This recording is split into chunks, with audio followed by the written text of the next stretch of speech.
तो guys the falcon and the winter soldier का 5th episode हमारे सामने आ चुका है, जहां बकी और Sam versus John walker fight हुई। एक प्रोमिनेंट एक्समेन कॉमिक्स की कैरेक्टर हमें दिखी और वकांडस ने सैम के लिए कुछ नया भेजा है। ये एपिसोड पिछले सारे एपिसोड्स में से सबसे लंबा एपिसोड था, जिसमें एक्शन शुरू में तो बहुत ही जबरदस्त दिखा, पर कैरेक्टर्स को अपनी क्लैरिटी लास्ट तक मिल ही गई। इतने लास्ट तक कि इस एपिसोड में मिड क्रेडिट सीन भी है, जिसमें वॉकर कुछ अलग करने जा रहा है। पर इन सब के ऊपर ये एपिसोड जबरदस्त ड्रामा के साथ साथ टीवी कॉमेडी की famous star Julia Louis Dreifuss की नई कैरेक्टर को भी इंट्रोड्यूस कर गया। बकी को सैम की प्रॉब्लम आज समझ आई और सैम को आइसिया की सच्चाई पता चली। तो गाइस, मैं हूं अमन सिन्हा और आज मैं ब्रेक डाउन करने जा रहा हूं the falcon and the winter soldier के 5th एपिसोड का। तो स्पॉयलर्स का ध्यान रखते हुए चलिए शुरू करते हैं। तो ये एपिसोड फाइनल शोडाउन को छोड़कर सारे क्लोजर से भरा हुआ था, प्लस ये अभी तक का सबसे लंबा एपिसोड भी था। पर सबसे औसम था एपिसोड की शुरुआत में दिखने वाली जबरदस्त फाइट, जहां जॉन वॉकर ने सैम और बकी को 3 बार जान से मारने की कोशिश करी, सिर्फ इसलिए क्योंकि वो शील्ड को वापस नहीं करना चाहता था। अब इस पूरे पॉइंट पर अपन एक चीज बिल्कुल क्लियरली समझ गए, जॉन वॉकर स्टीव रॉजर्स की तरह कैप्टन अमेरिका बनना तो चाहता था, पर वो स्टीव रॉजर्स के बिल्कुल ही ऑपोजिट है। एग्जाम्पल के तौर पर स्टीव हमेशा खुद को अपने नाम से इंट्रोड्यूस करते थे, जबकि वॉकर खुद को इंट्रोड्यूस करता है कैप्टन अमेरिका बोल के। स्टीव परफेक्ट सोल्जर नहीं थे, पर वो एक अच्छे इंसान थे, जबकि वॉकर बहुत ही ज्यादा परफेक्ट सोल्जर है, पर वो अच्छा इंसान नहीं है। कैप्टन अमेरिका सिविल वॉर में टोनी ने स्टीव की बहुत बुरी हालत कर दी थी, तब भी स्टीव ने आखिर में टोनी के सूट को डिसेबल किया, उसे मारा नहीं। उसके ठीक पैरेलल में वॉकर ने फ्लैग स्मैशर्स के मेंबर की जान ली, फिर उसी तरह सैम और बकी को मारने की कोशिश भी करी। जब स्टीव से टोनी ने शील्ड मांगी तो उसने बिना किसी सवाल की शील्ड को छोड़ दिया, जबकि वॉकर से जब शील्ड मांगी गई तो उसका रिस्पॉन्स ठीक उल्टा था। हालांकि यहाँ वॉकर ने जो भी किया, पर सही मायने में यहाँ गलती गवर्नमेंट की है। कोई भी ऑर्गेनाइजेशन 2 नॉर्मल सोल्जर्स को, बेशक वो कितने भी हाई रैंक क्यों ना हो, उन्हें सुपर सोल्जर्स के पीछे नहीं भेज सकता। ऐसे हालातों में कैजुअलिटीज होना पक्का था। इन सब के ऊपर जॉन वॉकर ने लीमार को मारने वाले के बारे में भी लीमार की फैमिली से झूठ बोला। प्लस मैं ये देखकर भी हैरान हो गया कि सैम को जॉन वॉकर का हाथ तोड़ना पड़ा शील्ड लेने के लिए। ये और पिछले एपिसोड का खतरनाक अंत हमें बता रहा है कि डिज्नी प्लस की आगे की सीरीज में बहुत कुछ दिखने वाला है। हालांकि ये बहुत सोचने वाली बात है कि हम ऑडियंस जॉन वॉकर को नापसंद करते हैं, जबकि हम जीमो के कट्टर फैन बन चुके हैं और बनेंगे भी क्यों नहीं। बेशक बकी ने जीमो को वकांडस के हाथों सौंपा हो, पर जीमो ने बकी की नोटबुक से अपना नाम खुद काटा, ये जानते हुए कि बकी को क्लोजर ऐसे ही मिलेगा। इन सब के ऊपर जीमो को भेजा जा रहा है राफ्ट पर, जहां है थेडियस रॉस, और रॉस शुरू करने जाएगा अपनी खुद की टीम थंडरबोल्ट्स, जो कि मार्वल की सुसाइड स्क्वाड जैसी टीम है। यहाँ कई सुपर विलन्स कैद हैं, जिनमें एबोमिनेशन भी शामिल है। प्लस इस एपिसोड में ये देखकर अच्छा लगा कि बकी और डोरा मिलाजे फिर से दोस्त बन चुके हैं, जहां बकी अपने पुराने दोस्तों से सैम के लिए कुछ फेवर मांगता है। ये बात प्रूव करती है कि सैम और बकी भी अच्छे दोस्त बन चुके हैं। इससे पहले वो बस एक दूसरे को जानते थे स्टीव के थ्रू, पर अब उनकी दोस्ती प्रॉपर तरीके से हुई है। तो यहाँ बकी को जीमो की साइड से तो क्लोजर मिल ही गया।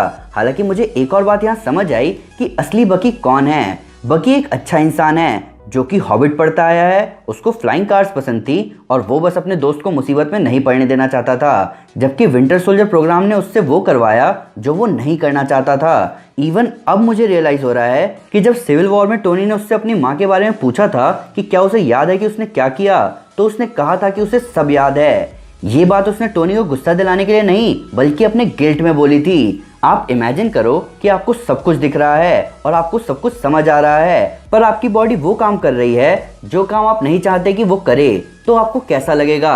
प्लस यहाँ एक और फनी बात ये हुई कि बकी बार बार सैम की बहन सैरा को देखकर स्माइल कर रहा था। अगर आप नहीं जानते तो मैं आपको बता दूं कि इसका एक रीजन ये भी हो सकता है कि सैरा स्टीव की माँ का भी नाम था। इन सब के ऊपर सैम और आइसिया के बीच की कन्वर्सेशन भी बहुत दुख से भरी हुई थी। आइसिया ने वर्ल्ड वॉर के दौरान अपने सुपीरियर्स के ऑर्डर ना मानते हुए अपने साथी अफ्रीकन अमेरिकन सोल्जर्स को आज़ाद करवाने के लिए गए, पर जब वो वापस आए तो उनको 30 साल जेल में डाल दिया गया। ये सेम चीज स्टीव रॉजर्स ने भी करी थी, जिसके लिए स्टीव रॉजर्स को सेलिब्रेट किया गया, उनको गर्व से कैप्टन अमेरिका बुलाया गया।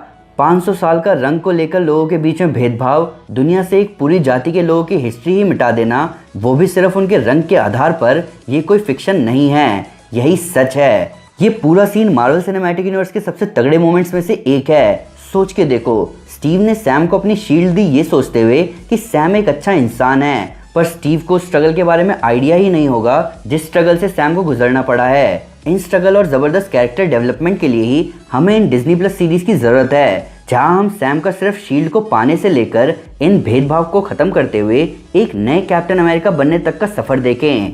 बात हो रही है कैप्टन अमेरिका बनने की, तो कैप्टन अमेरिका होने का मतलब है हार ना मानना, लोगों को साथ लाना, जो पाना है उसके लिए शॉर्टकट ना लेकर मेहनत का रास्ता चुनना, चाहे कितनी भी मेहनत लगे।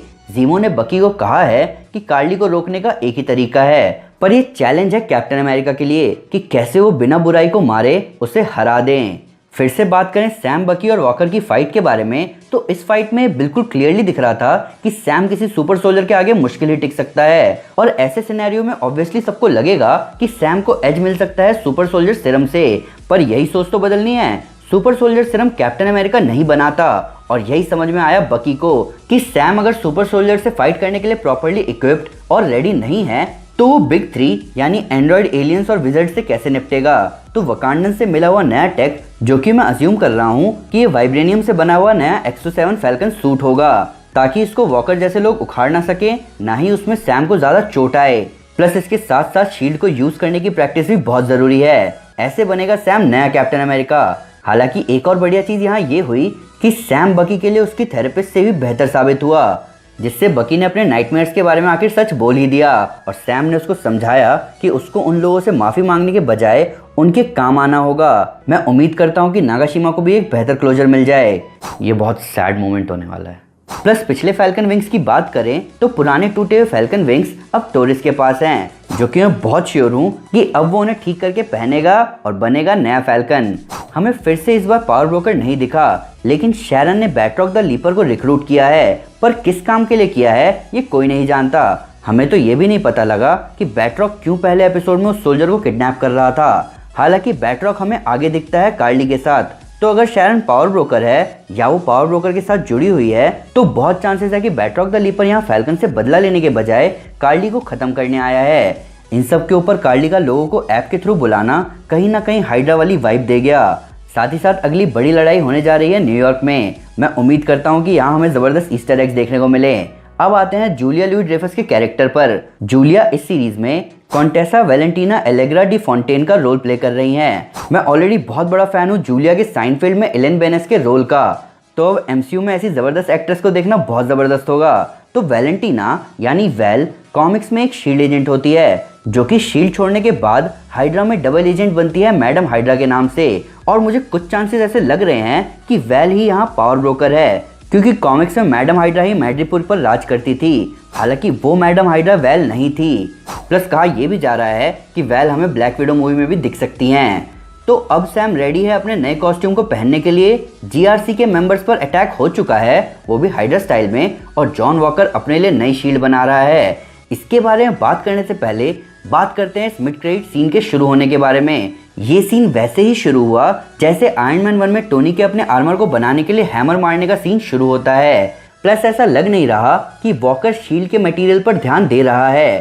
कैप्टन अमेरिका की शील्ड की वैल्यू सिर्फ उसके शेप और कलर से नहीं थी, वो प्योर वाइब्रेनियम मेटल से बना था, और वाइब्रेनियम कोई गराज में वेल्ड नहीं कर सकता। मैं बहुत श्योर हूँ कि ये शील्ड अगले एपिसोड में दिखते ही पिचक जाएगी। प्लस जॉन अपने मेडल ऑफ ऑनर को यूज कर रहा है शील्ड पर। उसने काउंसिल को बोला था कि उन्होंने उसे बनाया है, और कहीं ना कहीं यहाँ मेडल ऑफ ऑनर का शील्ड को बनाने के लिए यूज करना इसी बात को दर्शाता है।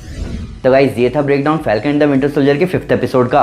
आपका इस एपिसोड को लेकर क्या रिएक्शन है? सैम का नया लुक हमारी आंखों पर क्या असर डालेगा? जॉन वॉकर की शील्ड कितनी जल्दी टूटेगी? और बकी नागाशिमा से सच कैसे बोलेगा? प्लस डॉक्टर स्ट्रेंज 2 का लोगो भी हमारे सामने आ चुका है। पर फिर भी अगर मुझसे कोई डिटेल मिस हो गई हो या आपके उसके नया फैक्टर्स वीडियो से रिलेटेड, तो प्लीज़ हमें कमेंट में ज़रूर बताएं या हमारे सोशल मीडिया हैंडल पर हमारे साथ शेयर करें।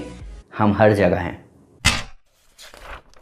तो गाइस अगर आप सैम विल्सन या कैप्टन अमेरिका को कॉमिक्स में देखना चाहते हैं, तो मैं आपको हमारी civil war 2 comic series recommend करूंगा। साथ ही साथ अगर आपको वीडियो पसंद आई तो इस वीडियो को लाइक और शेयर जरूर करें। वैसे कई सारे सुपर कंटेंट के लिए हमारे चैनल को सब्सक्राइब करना ना भूलें। Thank you guys, this is Aman Sinha and you are super super. Piece.